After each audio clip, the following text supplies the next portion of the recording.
jisai, reiškia, atlieka šilumogrąžą, sutaupydamas arba sugrąžindamas atgal į namą iki 92% šilumos nuo išmetamo oro. Reiškia, kuomet ištraukiamas oras iš patalpos, jis praeina per šilumokaitį. Šilumokaitis jo yra plokštelinis, tai yra iš plastiko pagamintas šilumokaitis, labai atsparus ir didelio naudingumo koeficiento, nes didelis plotas yra. Tada oras praeidamas, o taip įstrižai pro jį, išmetamas į lauką, bet šiluma pasilieka tame šilumokaityje. Tuomet įtraukiamas oras iš lauko, jis eina, vėl įstrižai.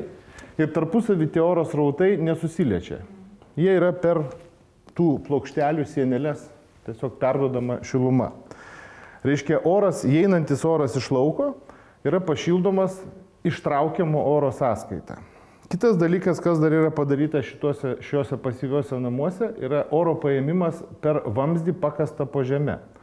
Tai yra 25 metrų vamzdis, pakastas berods apie 2 metrų gylyje, kur yra pastovi temperatūra. Žodžiu, jeigu mes traukiam šaltą orą iš lauko minus 15 laipsnių, tas oras patenka į pastovios temperatūros zoną, kur visą laiką yra plus 7 laipsniai, ir jis šiek tiek pašyla. Reiškia, rekuperatoriui jau yra lengvesnė užduotis jį sušildyti tiekiant į patalpas. Automatiškai arba rankiniu būdu, kaip panorės gyventojas, valdomas rekuperatorius leidžia namuose pasirinkti norimą mikroklimatą. Tai reikia duoti komandą, kokios norite temperatūros, oro drėgnumo ir netgi anglies dvideginio koncentracijos. Tokiam sandariam būste, kaip pasyvus namas, tai ta drėgmė yra šeima maždaug apie 10-15 litrų per parą. Kvėpuojant, prakaituojant, džiovinant skalbinius, gaminant maistą, prausiantis ir taip toliau, yra išgarinama drėgmė. Tai dalis tos drėgmės yra išmetama į lauką rekuperatoriaus pagalba, dalis jos lieka ore. Yra rekuperatoriuje davikliai, kurie matuoja to ištraukiamą koncentraciją, reiškia CO2 koncentraciją ištraukiamojame ore. Ir jeigu mes nustatom konkretų parametrą, jis stengiasi visais savo pajėgumais tuos parametrus pasiekti, reiškia, padidina savo greitį, reguliuojami apsisukimai tiek įpučiamo, tiek ištraukiamo oro, pilnai automatizuoti. Mediniai langai praleidžia 2 kart mažiau išorės triukšmo, o vidaus įranga veikia itin tyliai.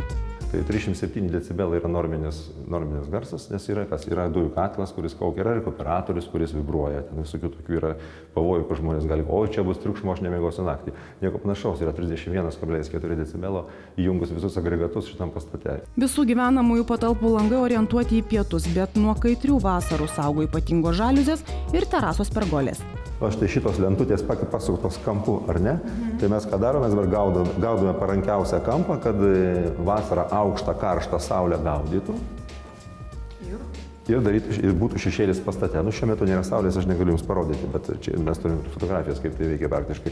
O antrame aukšte yra žaliuzės. Užlipsime antrą aukštą, matysite žaliuzytės, permatomos, galima matyti ir aplinką ir plus riboja karščio patekimą. Energiją taupiai naudojančiame pasyviajame name kompleksiškai panaudota kiek galima daugiau gamtos išteklių ir žmogaus išradimų. Jo kaina vidutiniškai 6% didesnė už tradicinį analogišką namą, bet, kaip sako naujų energiją ir aplinką tausojančių būstų kūrėjai. Juk kiekvieno valia rinktis.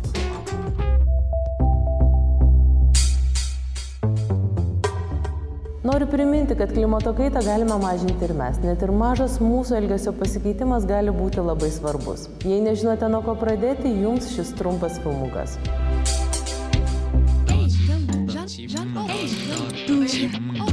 Jeg kan godt træ, så jeg brænder aldrig noget ud. Jeg beholder alt på min computer. Hvis jeg bruger papir, skal det være genbrugspapir. Med mindre papir, der ligger og flyder overalt, bliver dit liv lettere.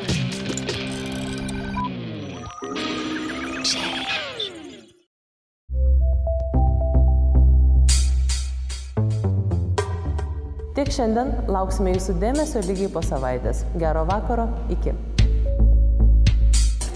Mane gąsdina kosmosas. Kosmosas. Mane gąsdina žvaigždės. O kodėl? O todėl, kad jos amžinos.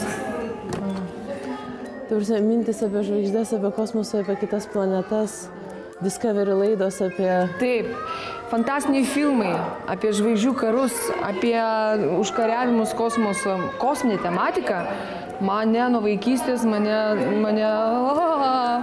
kur aš suprasdavau, kad mes esam, niekas. Net neskrusdės. O čia jo, tu čia kuri, kažką fantazuoja žmogus, kažką nori daryti. Bet tai yra nulis, tai neturi nei pradžios, nei pabaigos, tai yra totalus nulis. Tada aš su to mintim vėl atgal atsiverčiu žemę ir einu sodint gėlių.